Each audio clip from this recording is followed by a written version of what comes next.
আজ ঘরের কাছে ঘাড়ের কাছে বিপদ কিভাবে সেটা আপনাদের দেখাবো। সদ্য ভোট হয়ে গিয়েছে বাংলাদেশে, গোটা বাংলাদেশ দখল করব করেও জঙ্গি জামাতিদের সেটা সম্ভব হয়নি, কারণ বিএনপি শেষ মুহূর্তে দাও মেরে দিয়েছে। কিন্তু যেখানে যেখানে জামাত জিতেছে তার একটা মস্ত বড় অংশ আমাদের সীমান্তবর্তী এলাকা। इंडियन आप चिंता ना करो, आपका पीछा जमाते इस्लामी, बांग्लादेश और एनसीपी बिल्कुल भी नहीं छोड़ने वाली, क्योंकि इनको ये टेंशन है कि वेस्ट बंगाल और बांग्लादेश का जो बॉर्डर है उसके साथ साथ सारी जो सीट्स है वो बांग्लादेश जमाते इस्लामी जीत चुकी है।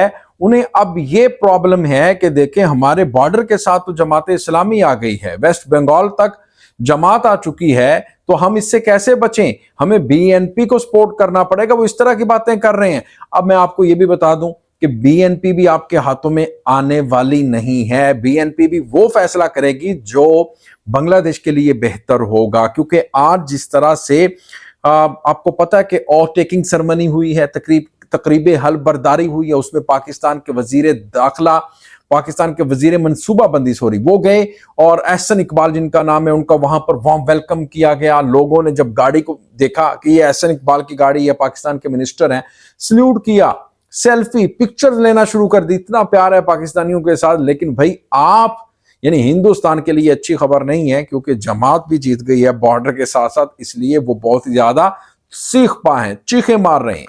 अस्सलाम वालेकुम दोस्तों, मैं हूं एहसान खान और आप देख रहे हैं यूट्यूब चैनल एहसान रिएक्शन विद एहसान। दोस्तों आपको बताएं कि वेस्ट बंगाल का मीडिया अब चीखे मार रहा है, टेंशन में है कि देखें भाई जो जमाते इस्लामी बांग्लादेश है वो हुकूमत तो नहीं बना पाई, लेकिन वो वेस्ट बंगाल का जो बॉर्डर है ना उसके साथ जितने भी इलाके हैं वहां से, उन हलकों से बांग्लादेश जमाते इस्लामी इलेक्शन जीती है। बीएनपी वहां से इलेक्शन हारी है। ये चिकन नेक वाला एरिया भी है उसके साथ बिल्कुल। अब इनको टेंशन है, अब इनको दोस्तों बहुत ज्यादा चिंता है कि भाई जमाते इस्लामी चिकन नेक के पास वेस्ट बंगाल का जो एरिया है उसके पास जितने भी बांग्लादेश का ये जो एरिया है, हल्के हैं, वहां से क्यों जीती है। और वो बताऊं क्या कह रहे हैं कि जमाते इस्लामी तो भाई वेस्ट बंगाल के पास आ गई है, इसको कैसे रोकें, यानी बीएनपी को हमें सपोर्ट करना पड़ेगा, इस तरह की वो बातें कर रहे हैं।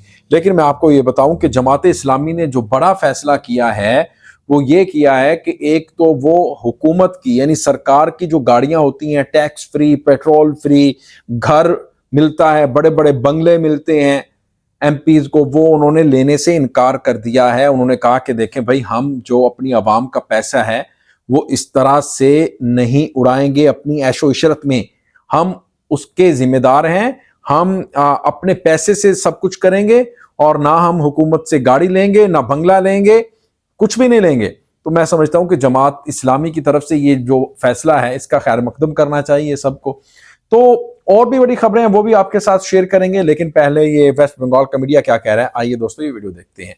3, 2, 1 एंड क्यू। ঘরের কাছে ঘাড়ের কাছে বিপদ কিভাবে সেটা আপনাদের দেখাবো। সদ্য ভোট হয়ে গিয়েছে বাংলাদেশে, গোটা বাংলাদেশ দখল করব করেও জঙ্গি জামাতিদের সেটা সম্ভব হয়নি, কারণ বিএনপি শেষ মুহূর্তে দাও মেরে দিয়েছে। কিন্তু যেখানে যেখানে জামাত জিতেছে তার মধ্যে একটা মস্ত বড় অংশ আমাদের সীমান্তবর্তী এলাকা, সীমান্তের ঠিক ঘাড়ের কাছে নিঃশ্বাস ফেলছে জামাতেরা। একটা ম্যাপ দেখাচ্ছি আপনার, যে ম্যাপ নিয়ে গত কয়েকদিন ধরে খুব চর্চা চলছে, যেখানে বাংলাদেশের এই সমস্ত সীমান্তবর্তী এলাকায় সেখানে জামাতিদের রমরমা। এবং আমাদের পশ্চিমবঙ্গ বেশ কিছু সীমান্তবর্তী যে সমস্ত জেলা রয়েছে তার মধ্যে দক্ষিণ 24 পরগনা রয়েছে, উত্তর 24 পরগনা রয়েছে, অন্যদিকে মুর্শিদাবাদ রয়েছে, মালদা রয়েছে এবং দক্ষিণ দিনাজপুর রয়েছে, আর ওদিকে কোচবিহার রয়েছে।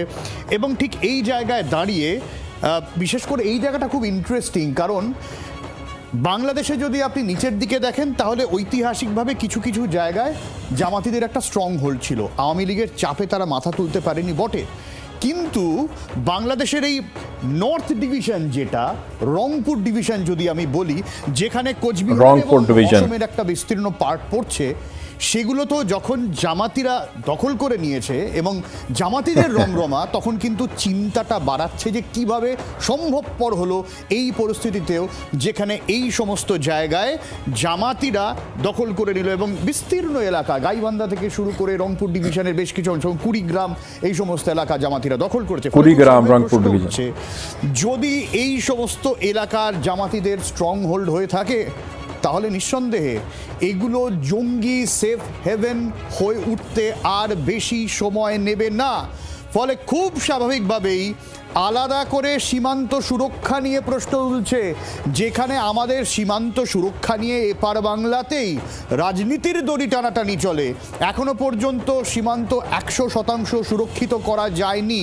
ঠিক সেই জায়গায় দাঁড়িয়ে সীমান্তের ওপারে জামাতিদের এই ফোঁস কতটা উদ্বেগজনক একবার ভাবতে পারছেন?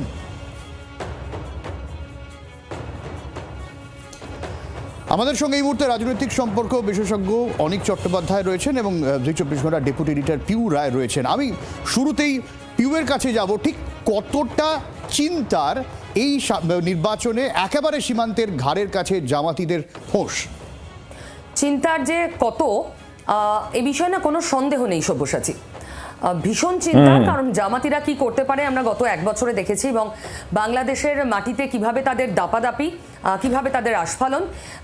বাংলাদেশে বিএনপি ক্ষমতায়, কিন্তু বাংলার জন্য তা স্বস্তির হলো না, কারণ বাংলার সীমান্তবর্তী অঞ্চল যেমন তুমি দেখালে এক্ষুনি, সেই পুরোটা জুড়ে জামাতিরাই আধিপত্য বিস্তার করেছে।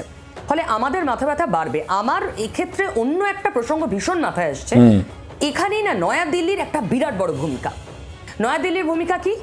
আমাদের এই যে জামাতিদের আস্ফালন আটকে রাখা, সেটা কে করতে পারে? আমরা তো গিয়ে জামাতিদের আটকাতে পারবো না, ওটা পড়শি দেশ, অন্য একটা দেশের অংশ।